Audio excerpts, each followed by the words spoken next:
Өз өзіңді бағалау. Біздің жасырғанымыз ол өзіміз екенін мойындағанға дейін біздің бойымызда сенімсіздікті тудырады. Роберт Фрост. Жақсы, дұрыс. Өз өзіңді бағалай білу өте маңызды деген көзқараспен барлығы келісетін шығар, бірақ өзінің маңыздылығын түсіну кезінде қолынан келмейді.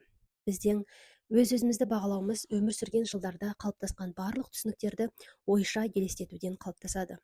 Соңында бұл образдың түйсігімізде қалыптасып қалатыны соншалық, ол өздігінен өмір сүре береді. Біз оны ұмытып кетеміз. Оны өзіміз жасадық, өзіміз-ақ өзгерте аламыз.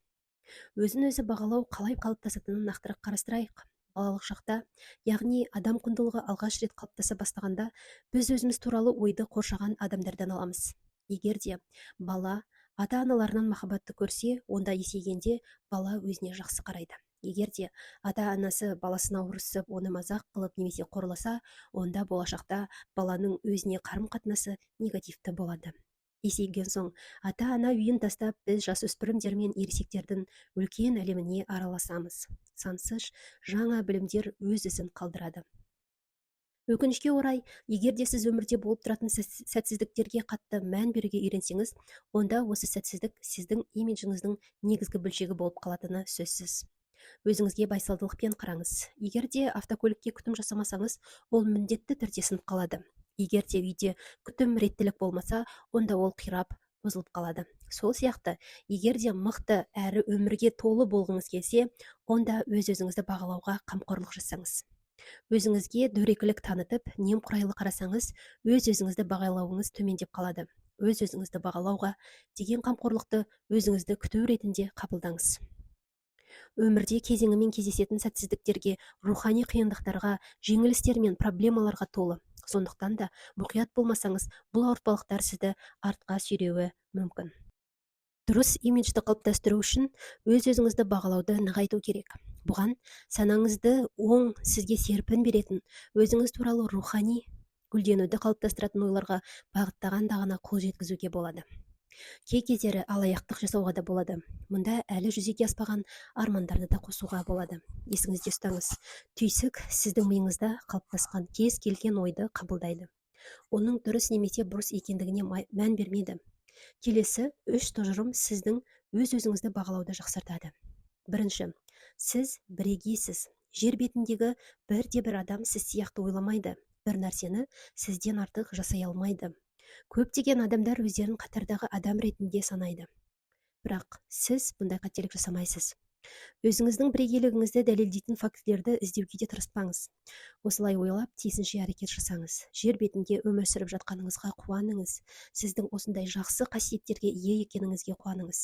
Өзіңізге лайықты ар-ожданды ұстаныңыз. Өзіңізге пайдалы жақты ұстаныңыз. Сіздің қалағаныңызды жүзеге асыра аласыз. Біз өмір шексіз мүмкіндіктер мен нұсқаларды беретінін ұмытып кетеміз. Көп жағдайда күнделікті тіршілікпен өмір сүріп, ынта мен күш-жігер арқылы көп нәрсеге жетуге болатынын ұмытып кетеміз. Сіз кез келген елге саяхат жасай аласыз, шет тілдерін меңгере аласыз.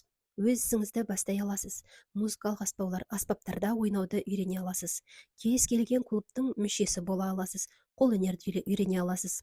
Жаңа мамандықты игере аласыз. Карьераңызды өзгерте аласыз. Ғылыми зерттеу жұмысын бастай аласыз. Барлығын ойлай аласыз. Тиісті көңіл күйде нені жасай алмайсыз? Сіздің миыңызда жақсы компьютердегідей барлық нұсқаларды көрсететін кең бағдарламалар жазылып қойған. Мен оны біздің голографиялық мүмкіндіктеріміз деп айтамын. Қызанақ дәнегінен қызанақ қана өсіп шығады. Олардың міндеті шынайы өмір сүру. Бірақ сіз шексіз әлеуетке иесіз. Қандай дәнекті таңдасаңыз да, ол сізде өсіп шығады.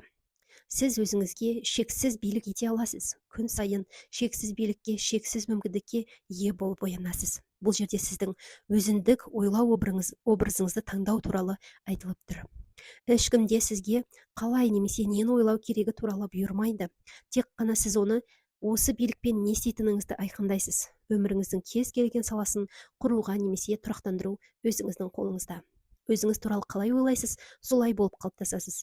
Ұяң ойлар ұялшақ адамды жасайды, сенімді ойлар сенімді адамды жасайды. Мақсатты ойлар мақсатты адамды жасайды, жүзеге аспайтын ойлар өмірге бейімделмеген адамды жасайды. Әлсіз ойлар әлсіз адамды жасайды. Егер де адам өзін өзі аяй берсе, ол әрдайым өзін аяп жүретін болады. Энтузиазмға толы ойлар белсенді адамды жасайды. Мейірімділік мейірімді адамды жасайды.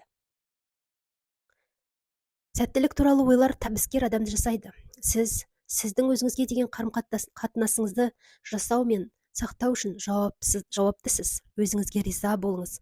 Өзіңіздің оң қасиеттеріңізді ойша елестетіп дамытып мойындаңыз.